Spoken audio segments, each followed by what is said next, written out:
Elena Vega walked into the courtroom on a Thursday morning in January, carrying nothing but a battered leather briefcase, and 5 years of silence, she had never once felt the need to explain. The room smelled like wood polish and recycled air. The overhead lights buzzed faintly, the kind of hum that sits just below the level of sound and works itself into your nerves if you let it. Elena set her briefcase on the respondent's table, smoothed the front of her blazer, and sat down without looking across the aisle. She already knew what was over there. She had known since the morning the legal summons arrived at her apartment door, and she stood in the hallway reading it twice, slowly, the way you read something you already understand, but need a moment to accept. Mateo and Camila Vega sat across the room with their attorney between them like a wall. The attorney's name was Rafael Soto. He was a compact man with silver at his temples and the particular stillness of someone who had won enough arguments to stop appearing nervous before they started. He had a leather portfolio open on the table in front of him. His pen was already uncapped. Mateo did not look at Elena when she walked in. Camilla looked at her for 1 second and then looked away. Elena was used to that. She had been used to it for a long time. The last real conversation she had with her father happened 5 years ago in the dining room of the family home. She remembered the overhead light being too bright.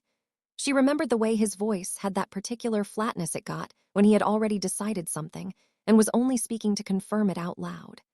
He told her she had wasted every opportunity the family had given her, that she had no ambition, no direction, no gratitude. That she was, in the end, a disappointment he had stopped knowing how to explain to people. Her mother sat at the same table and did not disagree with a single word. She only folded her hands in her lap and looked at the tablecloth. Elena packed 2 bags that night. She was on the road before 4 in the morning. She did not leave a note. There was nothing she could have written that would have changed anything, and she understood that clearly enough to not waste the paper. She had not planned to come back to this city at all. Then her grandfather died. His name was Rodrigo Vega. He was her father's father, and he was the one person in that family who had ever spoken to Elena like she was worth the effort of an honest conversation. He used to say that a person's real character only shows up when no one is watching. He meant it as a compliment when he said it about Elena. She had held on to that her whole adult life without ever telling him how much it had mattered. The call came from his attorney. Rodrigo had passed quietly in his sleep. He had left behind a coastal estate outside the city, a property he had built from nothing over 40 years. It was not small. It was not symbolic. It was real and it was valuable, and it was, according to his will, left entirely to Elena. Her parents found out within 24 hours. There were phone calls she did not answer. There were voicemails she listened to once and deleted. 3 weeks later, the filing arrived. Her parents were contesting the will. Their argument, submitted through Rafael Soto in formal legal language, was that Elena had abandoned the family, had no meaningful relationship with Rodrigo in his final years, and had no demonstrated financial stability or standing to manage or maintain an estate of that size. The filing used the word vagabond in the 2nd paragraph. It used the word unstable in the 4th. Elena read the whole thing standing at her kitchen counter with a cup of coffee going cold beside her. Then she called no one, made no statement, and spent the next 2 weeks gathering documents. Judge Carmen Ortiz entered the courtroom at 9:15, and the room adjusted to her immediately. She was a woman in her mid-50s with reading glasses on a chain, and the expression of someone who had seen too many versions of this exact situation to be surprised by any of them. She called the proceedings to order with the quiet efficiency of someone who did not need to perform authority to have it. Rafael Soto opened first. He built his argument the way a careful man builds anything he expects to last. He described Mateo and Camila Vega as devoted parents who had sacrificed for their family, who had maintained a close relationship with Rodrigo throughout his illness, who had shown up consistently while Elena had not shown up at all. He talked about family holidays with an empty chair. He talked about the years of worry. He talked about what it meant to be present for someone in the final chapter of their life. His voice was even and measured, and he never once raised it. Then Camilla asked to speak. She stood the way someone stands when they have been practicing. Her posture was straight and her voice was steady, and she told Judge Ortiz about the years of silence, the missed calls, the holidays that passed without a word. She was not wrong about any of it. Elena sat and listened without moving. Then Camilla's voice shifted. It dropped into something harder, something she had been holding for a long time and had finally found a room large enough to set down. She looked directly at Alina for the first time since the hearing began. She said that Alina had always taken from this family and given nothing back. That she had walked away without looking behind her and had only returned now because there was something to collect. That she was, when it was all said and done, simply a disappointment. The room went quiet in that specific way it does when something has been said that no one can pretend they did not hear. Judge Ortiz made a note. She did not react. She looked down the room at Alina's table, at the briefcase sitting beside the chair. Alina placed her hand on the latch. She did not open it yet. She only waited, the way she had been waiting for 5 years, steady and still and completely certain of what was inside.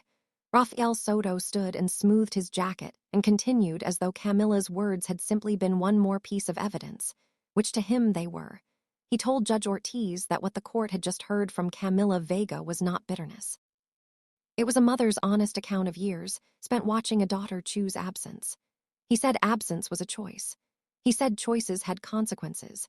He said Alina Vega had made her position in this family abundantly clear long before Rodrigo passed, and the will, whatever its contents, could not erase that history.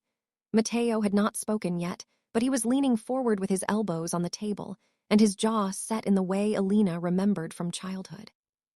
It was the expression he wore when he had already decided a conversation was beneath him but felt obligated to sit through it. When Soto invited him to speak, Mateo stood slowly. He did not button his jacket.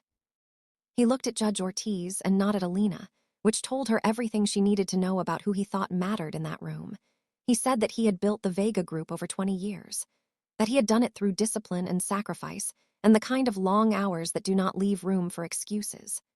That 3 years ago, when the company nearly went under during a brutal quarter, he and Camilla had held it together through will alone. He used the phrase will alone twice. He said that during that same period, Alina was nowhere. Not a phone call, not an email, not a single word to ask whether the family she had abandoned was still standing.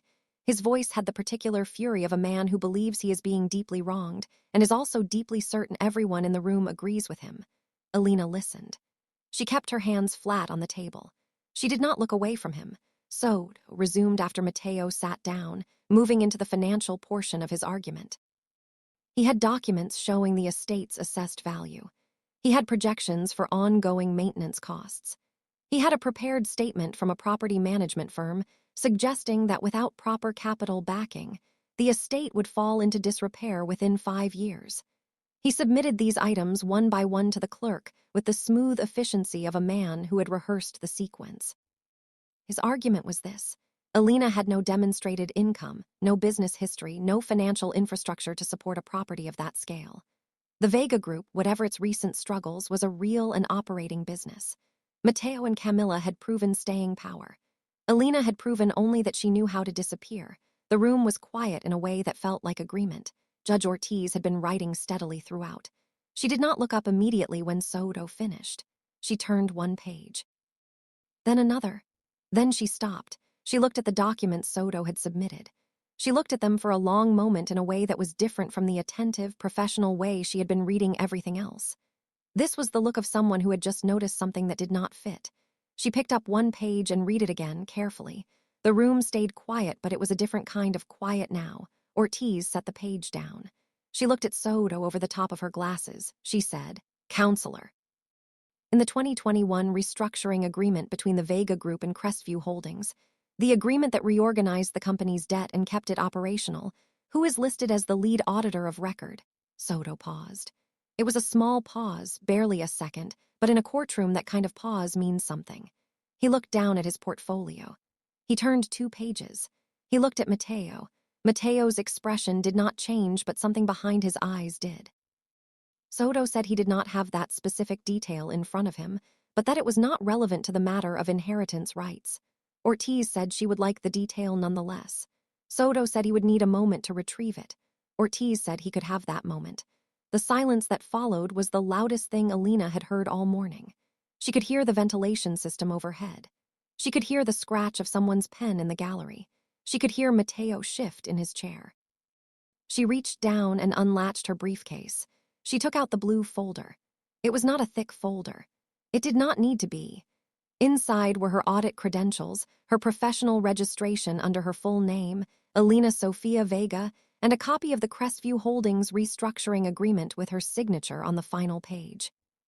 Alongside that were 3 years of wire transfer records, each one originating from a private account she had maintained since leaving the city, each one flowing through the shell structure of a small venture firm she had established quietly and legally and with the full knowledge of her employer.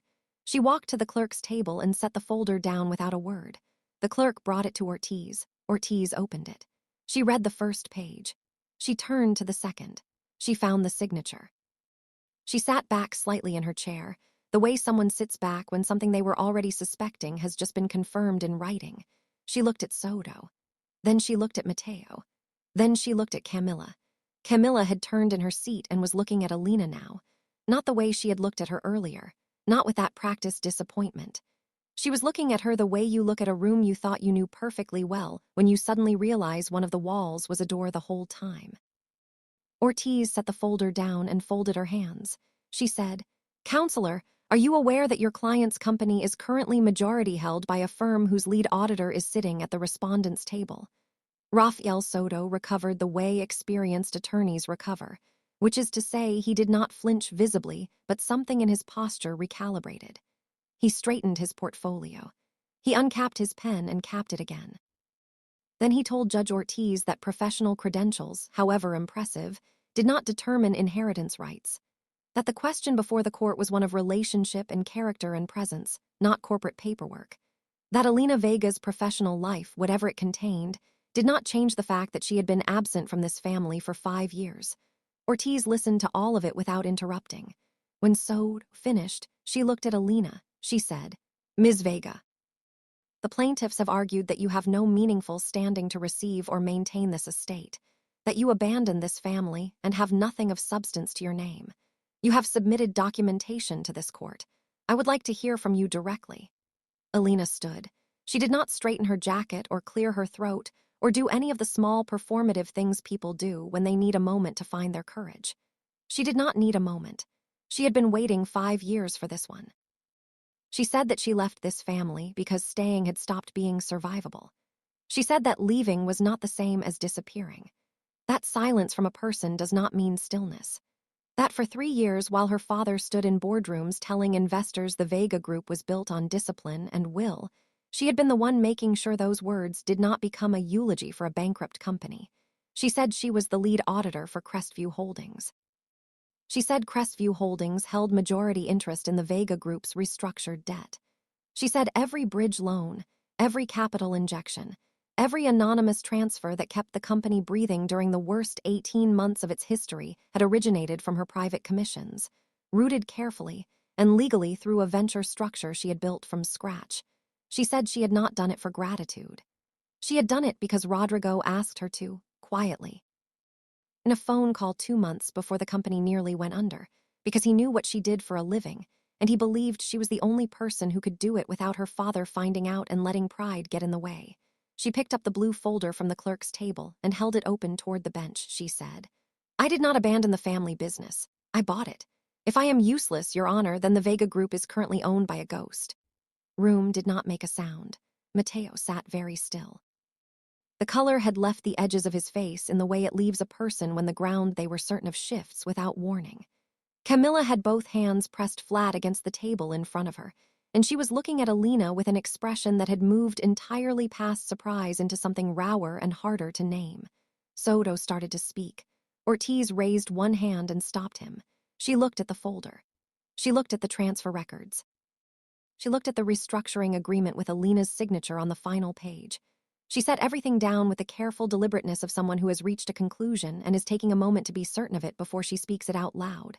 Then she looked at Soto. She said, "Counselor, your clients are not suing a useless daughter. They are suing their own landlord." She closed the folder. Case dismissed. Gallery exhaled. Someone near the back shifted in their seat. The clerk began collecting documents. Soto closed his portfolio and did not look at Mateo or Camilla. He gathered his things with the efficient quiet of a man who understood that some cases end before they are over, and this one had ended the moment that blue folder crossed the room. He left without speaking to his clients. Mateo and Camilla did not move. Alina stood at her table and returned the documents to her briefcase and latched it closed. She did not look at them. She pulled on her coat and picked up her bag and walked toward the door. She was nearly through it when her father's voice reached her. He said her name. Just her name. Not her full name, not a formal address, just Alina, the way he used to say it when she was small and he was looking for her in the house. She stopped. She turned. Mateo Vega was still seated. His legal team was gone. His wife sat beside him, and neither of them looked like the people who had walked into that room 2 hours ago. They looked smaller, not in a satisfying way, not in the way people imagine when they dream about moments like this one. They looked the way people look when something they built their understanding of the world on has just been quietly and completely taken apart. Mateo asked her what she had actually been doing. All those years. He asked it the way a person asks a question they are not sure they have the right to ask. Alina came back into the room. She did not sit down. She stood at the edge of the aisle and she told him. Not everything, but enough. The compliance work in the early years, the transition into forensic auditing, the firm, the Crestview structure, the phone call from Rodrigo, the 18 months she had spent working nights and weekends to keep the Vega group from collapsing while her father gave speeches about self-reliance. Mateo listened without speaking. His hands were on the table in front of him still, and he looked at them while she talked. When she finished, the room was quiet for a moment. Camilla spoke first. Her voice had none of its courtroom steadiness. It was just her voice, plain and tired and cracked at the edges. She said she had not known. She said she had assumed the worst because Alina had given her nothing to work with, and she understood now that there were reasons for that, but she had filled the silence with the worst version of her daughter because it was the only version she had access to. She said that calling Alina a disappointment had been wrong. She said it without softening it or surrounding it with conditions. She just said it and let it sit there, which was the most honest thing Alina had heard from her mother in as long as she could remember. Alina did not say it was fine. It was not fine. 5 years was not fine. The summons was not fine. The word vagabond in a legal document was not fine. She did not pretend otherwise. She told her mother it was noted. She meant it the way you mean something you are choosing to carry forward rather than set down, not forgiveness yet, but the door to it, left open a crack for the first time in years. She told her father that the estate would not be sold. That Rodrigo had understood what the property meant and had left it to someone who would honor that. She said if they wanted to see it, they were welcome to come. Not as claimants. Not through an attorney, just as people. Mateo nodded. He did not say much, but he nodded. Alina walked out of the courtroom alone. She drove to the coast in the late afternoon, when the light came in low, and turned everything golden and a little sad in the way winter light always does. The estate sat on a hill above the water, old stone walls, and a long drive lined with trees that Rodrigo had planted the year her father was born.